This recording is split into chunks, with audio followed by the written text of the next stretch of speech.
Time now for Money Power Politics. Today, we got two key pieces of information about where our economy is headed. Last month, consumer prices rose by almost 3%. That is the biggest gain since January. Jobless claims also hit a four-year high. This all comes ahead, of course, next week's Fed meeting, where they are widely expected to cut rates. And the markets clearly think those cuts are still coming. Despite today's news on inflation and the labor market, what did the market do? It went up. Joining me now to discuss this and more, Brooke Masters, U.S. Managing Editor for the Financial Times, and Justin Wolfers, Professor of Economics and Public Policy at the University of Michigan. All right, let's start with, we're going to, Fed and their interest rate cut, we're going to put that aside for a second. What does inflation and these jobs numbers tell you? And the amazing thing about, like, we wait for the inflation number, you don't need to wait for it. Go to a store, go to a restaurant, go out to eat. You feel it. For sure. I mean, I think what it tells us is the tariffs are starting to feed through into inflation. One of my colleagues just wrote, coffee prices are up by the most year on year since 1997. I mean, that's just like a basic sign. And I don't know about you, but eggs are like $12 in my supermarket. So that's clearly one thing that the Fed has to weigh, is you can't let that get out of control again. At the same time, jobless claims were the worst they've been in 4 years, and that's a sign of a weakening economy. And the question for the Fed will be, how do you balance the need to stimulate a weakening economy without setting off inflation? The market thinks they're going to cut rates. And, 88% of traders now are kind of pricing in a one basis point cut, and the other 11% are doing a 50 basis point cut. So nobody thinks they're going to hold firm.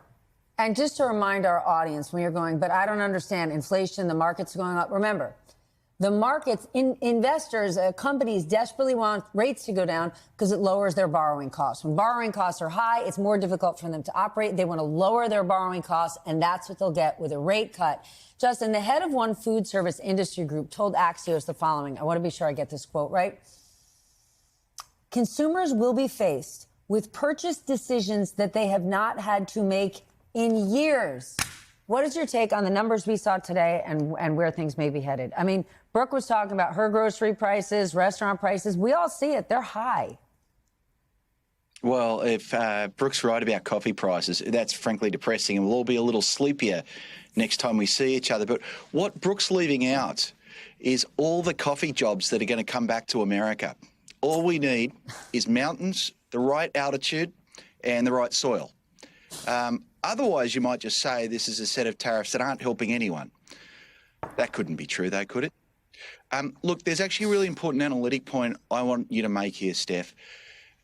A tariff-fueled inflation is different than a normal inflation. Explain. If you didn't like inflation during the pandemic, realize that was a form of inflation where prices rose and a year later, wages caught up. So a year later, you're all set. The reason wages could catch up is if the price of what you're making goes up, you're more valuable to your boss. But now we're talking about prices going up because costs go up. You're not any more valuable to your boss. Your boss has no more cash. You're not getting a wage rise. So this is a much more painful form of inflation than anything we've experienced in our lifetimes.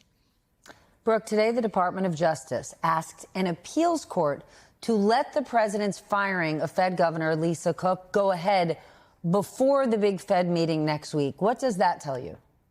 That means that Trump's trying to stack the board so that he gets the result he wants.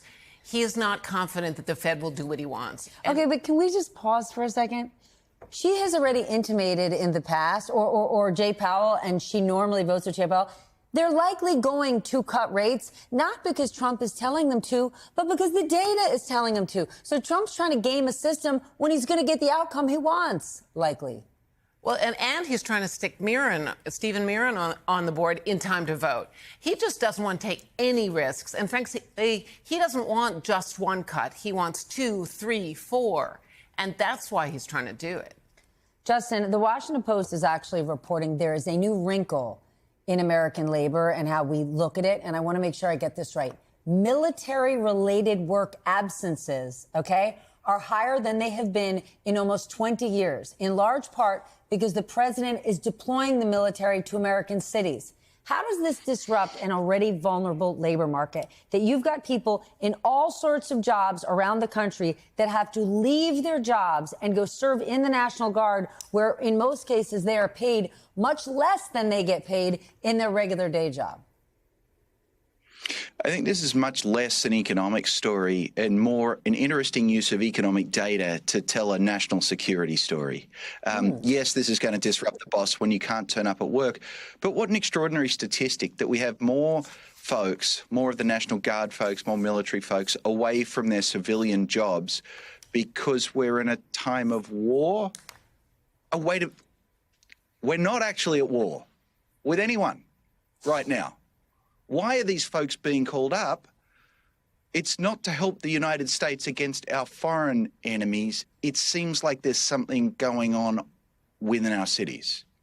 So these now folks being used in a deployment against Americans. Brooke, last point to you on this. I think it actually is a really upsetting thing for employers because they don't have any extra money. So the people that they're losing to the National Guard, they can't replace. And I think it is also helping drag down productivity and is adding to all the other problems.